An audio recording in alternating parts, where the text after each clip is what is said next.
Good morning, Oklahoma. I'm Curtis Hare and welcome to SUNUP. With extreme heat and flash drought forcing many producers to use their summer crops as forage, what's the nutrient value in those crops once they're baled? OSU Extension soil nutrient specialist Brian Arnall answers that question and more. The issues right now, and many have already had to face the challenges of a failed corn crop, failed sorghum crop, failed soybean crop. And the question arises, do I bale, do I graze, or do I leave for stubble on the field? And there's a lot of aspects that go into that conversation. There's aspects that I can't give any recommendations on. You've got the conversation of, just leaving that residue on the surface. What's the value of that? I have cattle I have to feed, and so there's added value to that. The one aspect of the conversation I could bring some information to is the value of nutrients within that residue, that stubble, and that also goes off to our forage crop. So one thing to consider is that when we're baling a failed corn, sorghum, or soybean crop, there's a significant amount of nutrients that are in that crop. And so typically, if you were just harvesting for grain, you're leaving a lot of that residue that contains phosphorus and potassium and calcium in and on the soil for it to degrade and slowly work back through the degradation of organic matter into the soil system. But when you bale a crop, especially when it's green, you're taking all the nutrients off and taking it with you. And so looking at the concentration of nutrients within, say, a bale of corn or silage, you have some numbers that we can work with. So if you're doing silage, and so that's a wet weight basis. So a lot of the stuff I'm going to talk about is basis of wet, kind of dry, or really dry. So a wet weight basis of corn silage at current market price of NPK and sulfur, there's about $20 to $25 worth of nutrients per ton of silage. Now that's about a 55-60% moisture content.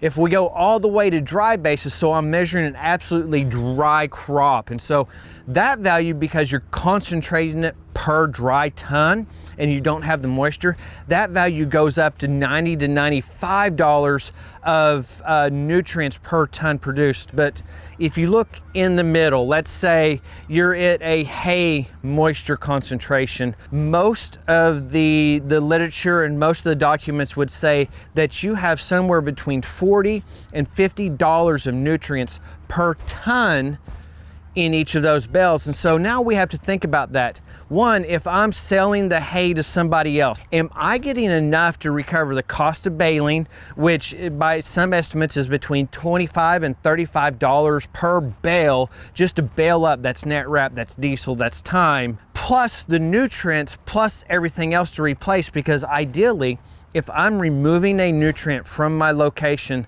I have to account for that either as a replacement or it's a value that I'm selling off. So the cost right now for, let's say, baling a failed corn, sorghum, or soybean that's not silage and it's not dried down all the way, is about $40 a ton. So you got to take that into account when looking at selling it. Now, if I've got a herd of cattle that I'm trying to maintain, the value per ton now goes up because I'm trying to maintain my herd. And of course, if we're looking at this hay, whether it's something that's been baled up from a corn or sorghum, we have to start thinking about nitrates. I know it's been talked a lot about this on SUNUP, but if you've got a corn or sorghum crop out there that's failed, or if you have a lot of Johnson grass or millet that's out in your meadows that you're swathing, make sure you get that nitrate test. Go into your county extension office, speak with them, and get a nitrate test. Also look at the quality. Depending on what we have, we may have a lot of stock. So a soybean can have decent value, but there's a lot of stock in that soybean. Again, go to your extension office, get a good hay sample, and have that tested for quality analysis just to make sure you know what you have so that you're getting adequate value out of it.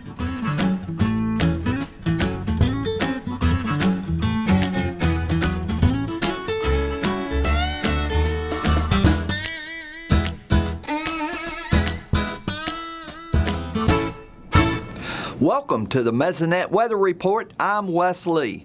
After such a hot, dry summer, last weekend's cool front brought us some short-lived relief from the heat.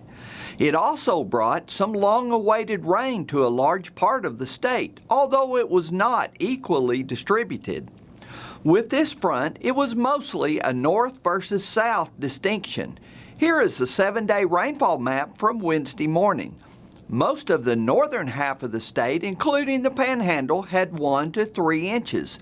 Pryor in Mayes County almost reached 5 inches, but the southern half mostly ranged from 0 to less than an inch. The average distance between our Mesonet sites is about 18 miles. Within that distance, rainfall can vary dramatically. What if you don't live near a site but still want to get an estimate of how much rain fell? The colors on our rainfall maps come to us from our friends at the National Weather Service River Forecast Center in Tulsa. It is radar estimated rainfall calibrated by the Mesonet rain gauges. By zooming in on the maps, you can see that the colors form blocks or pixels that represent a 2.5 mile square. By then looking at the color legend on the left of the map, you can get a pretty good idea of rainfall in your location. Now here's Gary with a longer rainfall summary. Thanks, Wes, and good morning, everyone. Well, the rainfall that we received over the last week was certainly welcome, but unfortunately for southern Oklahoma, they just simply didn't get enough. Let's get straight to that new drought monitor map and see where we're at. Well, some wonderful rains across that northern part of the state did alleviate the drought conditions up that way, especially in northwest Oklahoma and parts of northeast Oklahoma where that D3 drought had started to take hold. In fact, in far western Oklahoma, we do have a small area of D0 there in southern Ellis County and northern Roger Mills County. That's not drought at all, so we've now alleviated drought in that part of the state just a little bit, and also in far east central Oklahoma where Sallisaw received that big rain. So we do have a little bit of the state out of drought completely. Still in danger going back to drought if we don't get more rainfall. But then we also see more of that extreme drought, the reds down across southern Oklahoma. So that area that missed all the rain, unfortunately, is ramping back up once again. We can see that rain on the 30-day rainfall accumulation map from the Mesonet across northern Oklahoma, a little bit down in southeast Oklahoma, a little bit dotted here and there across the southern half, but mostly across the northern half of the state. Now, if you go way up into northeast Oklahoma, the very, very far reaches, they also received less than an inch over the last 30 days. So we're simply going to have to keep our eye on this area all across that far northeastern and other parts of northern Oklahoma. But that southern part of the state, up into central Oklahoma, that's where we're really hurting at the moment. The areas that have received very little rainfall over the last 30 days, and in some cases, almost 60 days. It shows up all too well on the percent of normal rainfall map from the last 30 days. That southern half of the state, for the most part, in dire straits once again, and we also see that up in far northeast Oklahoma. All those reds and oranges, not good news for the agricultural community in those areas. Now, when the rains went away, so did that cooler weather. We're now on our new heat wave up to 3, 4, 5 days across the state, but look down in the southern parts of the state, they never received that relief. So the heat's been unabated in that area, going on for more than 35 days across southern Oklahoma with those high temperatures up in the 90s and 100s. So with the heat in full force once again, lack of rainfall forecast for the state, I'm afraid we're going to have more drought start to develop across the state and also intensify. So that's something we're definitely going to keep our eyes on. That's it for this week. We'll see you next time on the Mesonet Weather Report. As we move into August, it's extremely important for producers to evaluate their farms and ranches when it comes to risk. OSU Extension Ag Policy Specialist Amy Hagerman gets us up to speed. This is a great time of year to think about risk management and to plan risk management going forward into future years. Producers need to look at their operation, look at their specific piece of property, think about the risks that are the biggest concern for them, and identify those pieces that they can implement into their operation to better manage those risks. That could be price risk through something like futures and options, or through the livestock risk protection program if they have livestock. They can be making sure they sign up for their ARC or PLC this fall whenever that opens up for the next crop year. And it can also mean insurance products. Do they have the kind of insurance coverage they need for the activities they have on their operation? Now that's risk management, but now when we're talking about crop insurance, some of those dates have already passed, right? Yeah, so dates for our both our wheat and our annual forage has already passed for this year, but certainly looking forward into the next year and thinking about that next crop year, a lot of those you'll want to start thinking about in the spring particularly. So what does that mean for producers? It's really hot and dry right now, and if drought extends, which it's probably predicted to do further into the fall, what does that mean for those producers? So definitely communication is absolutely essential. Within 15 days, you need to provide a notification to your crop insurance agent of when you feel like that loss has really exceeded a point that you're going to need an indemnity on your operation. They're going to need to go through their process, make sure that they've got that loss documented before that land is converted to some other use. So if you're wanting to convert that into another crop this fall or some other purpose, that loss has to be done first before conversion occurs. Does pasture fall into that as well at all? So pasture has its own set of insurance programs, and then it also has a set of disaster programs, and many of our counties in Oklahoma are eligible, for example, for the livestock forage program, which is, again, a notification of loss, but that one doesn't have as tight of a deadline right now. Producers have until just after the first of the year to get their application in for the livestock forage program on their operation, and that's really to help offset costs of additional feeding, and we know that hay costs are really high right now. It's also really important for producers and landowners to think about disaster relief as well. Absolutely. We've already had several wildfires in the state. We have the conditions, unfortunately, that we could have more. Again, communication is really essential here. So a notification of loss going to the FSA office to help start off some of those disaster programs for immediate relief. Now that can include a couple of things. If livestock are lost, it can be the livestock indemnity program, which again, you've got to have within 30 days that notification of loss and then documenting those losses of cattle before the carcasses are removed from the operation.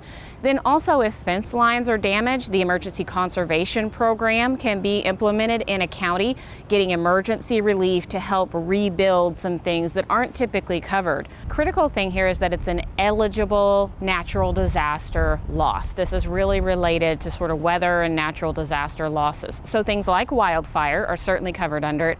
Also flooding, if there was flash flooding that caused some cattle to be lost. Things like lightning strikes, also some predators. Unfortunately, a lot of disease does not fall under that. And so you need to actually make sure that what you have experienced is eligible under the LIP program. And then you also have some information about emergency relief. Yeah, so the emergency relief program is ongoing. Where these other programs we've all talked about, these are ongoing programs. They're available year to year. This isn't one of those one-time programs. So the emergency relief program started in the spring with emergency livestock relief. Then we also had the emergency relief program this summer for crop producers that had RMA coverage on their operation. And now we're moving into a phase where we're going to be doing emergency relief for producers who had NAP coverage on their operation. And so those letters are coming out right now. Alrighty, thanks Amy. Dr. Amy Hagerman, Ag Policy Specialist here at Oklahoma State University. And if you'd like a link to some information she talked about, go to our website, sunup.okstate.edu.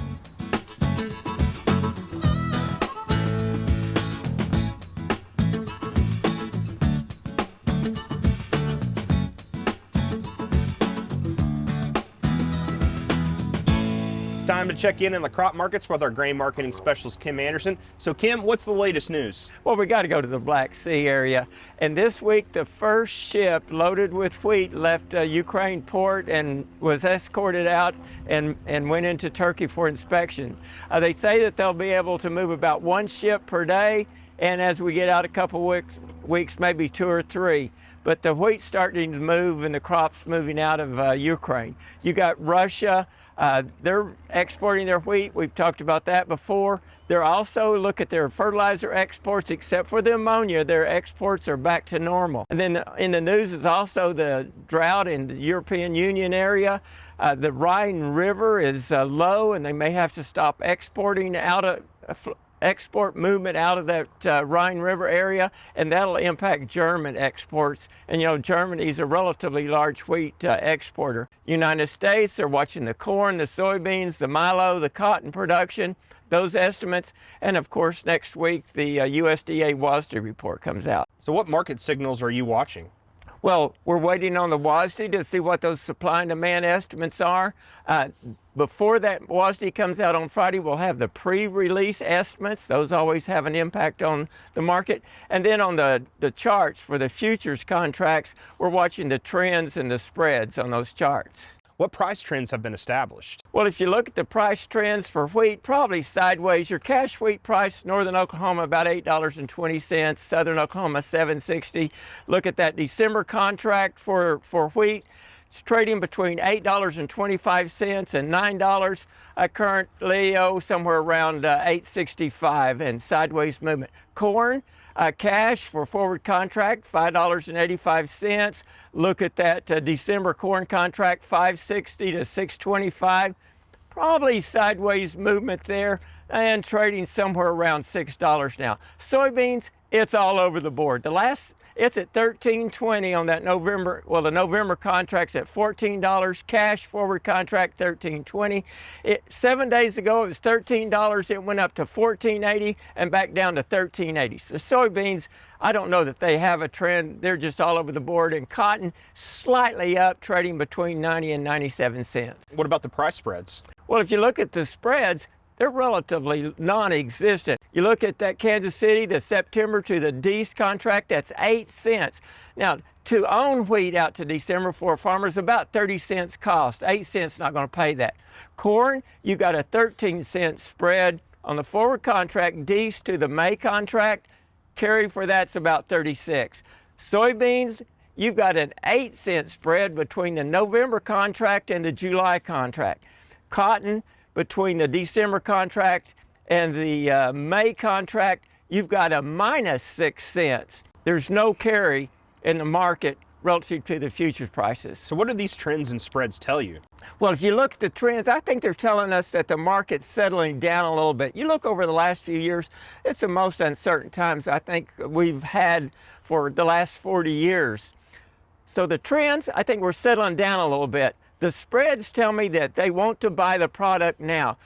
So they're not paying if on a hedge or a forward contract on out past harvest. They're not paying the farmer to store it.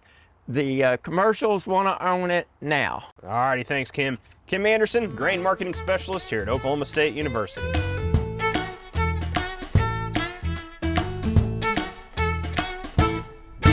Good morning, Oklahoma. Welcome to Cow-Calf Corner. Well, drought is impacting us pretty dramatically, and among the hard decisions that we're faced with right now in the cow-calf business is potentially having to liquidate or cull some cows. Now, it doesn't come without a lot of thought put in, but the upside and the benefit, if we do eliminate some cows, we're going to ease up on our grazing system and allow the long-term health of those stressed pastures to recover a little sooner and save back some of that forage and cover. And the other benefit is just reducing our feed bill. So today we address cow culling criteria, and a lot of these ideas have been around forever, but we're going to relate them to what we face right now this summer. First thing that I would cull cows on right now would be their pregnancy status.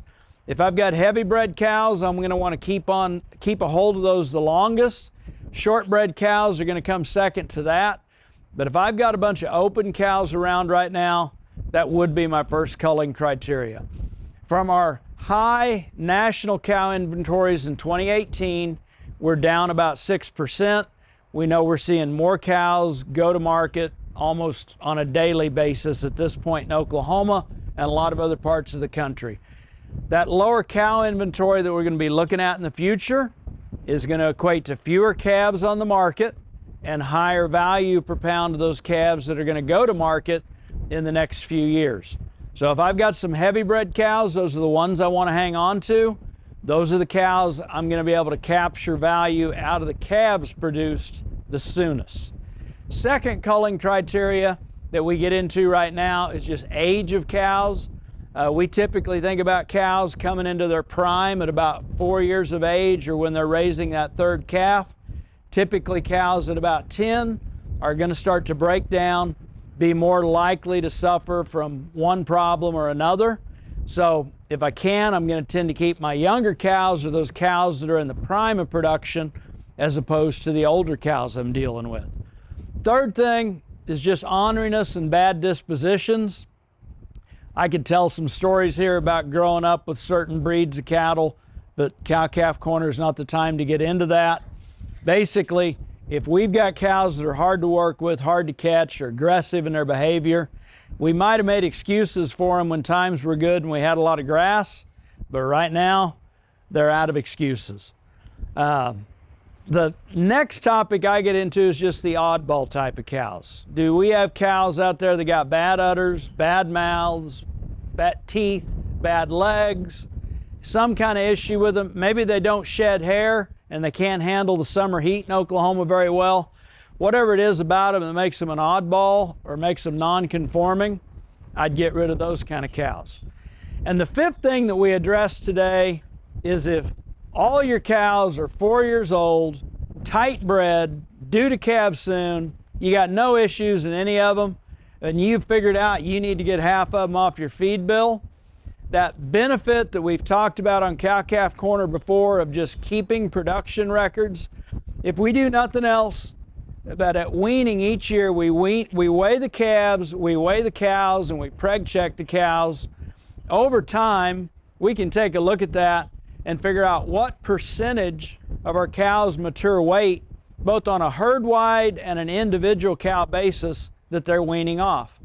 Most herds are going to range somewhere from the low 30s to 50% or better of their mature weight they're going to weigh off. Let's say theoretically, we've got a herd that we've figured out we average weaning off, or cows average weaning off 45% of their mature weight, and on an individual basis, our cows range from 35 to 55% of their mature weight weaned. Well, if we got to get rid of half of them, let's go identify those cows that are sitting in here from 35 to 45%. We take them off, get rid of them. We've cut our feed bill in half, and the positive light at the end of that tunnel is we still own the most productive and best half of our cows. I hope this helps. Thanks for joining us on Cow-Calf Corner.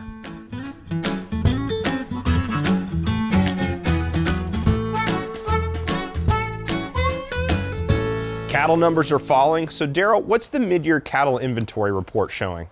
Yeah, the July cattle inventory report that USDA released confirms that cattle numbers are falling. The all cattle and calves inventory was down about 2%.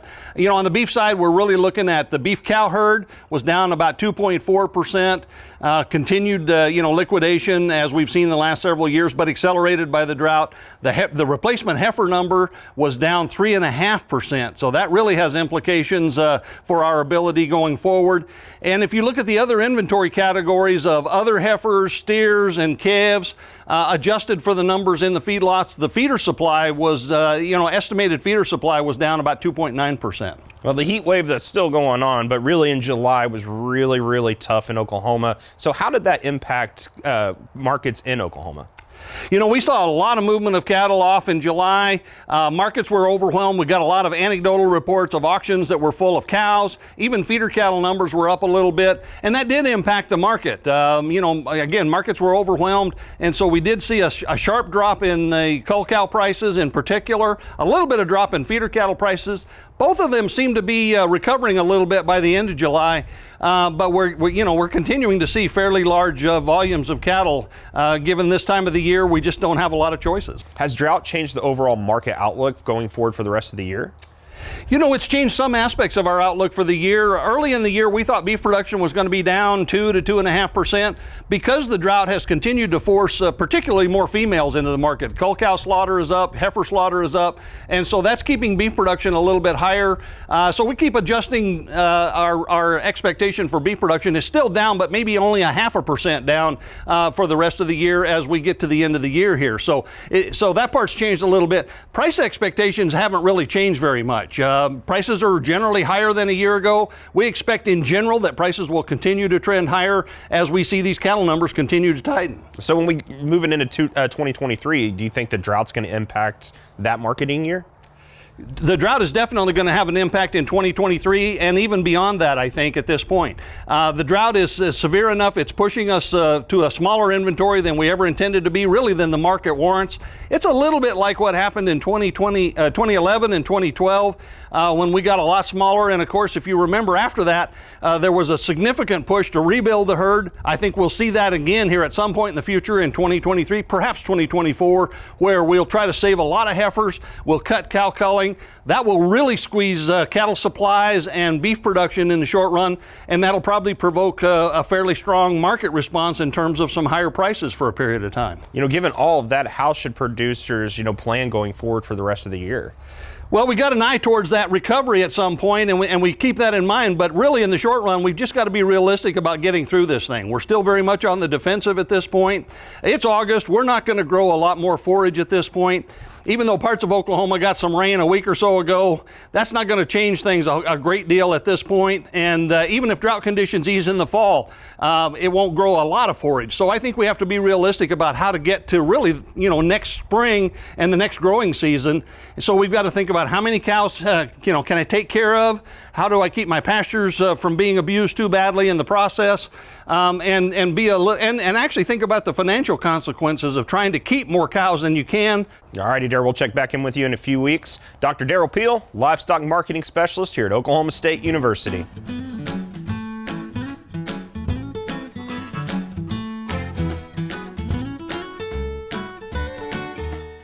And that about wraps it up for us today. Now, if you saw something on the show you liked, you can always go to our website, sunup.okstate.edu, and follow us on YouTube and social media.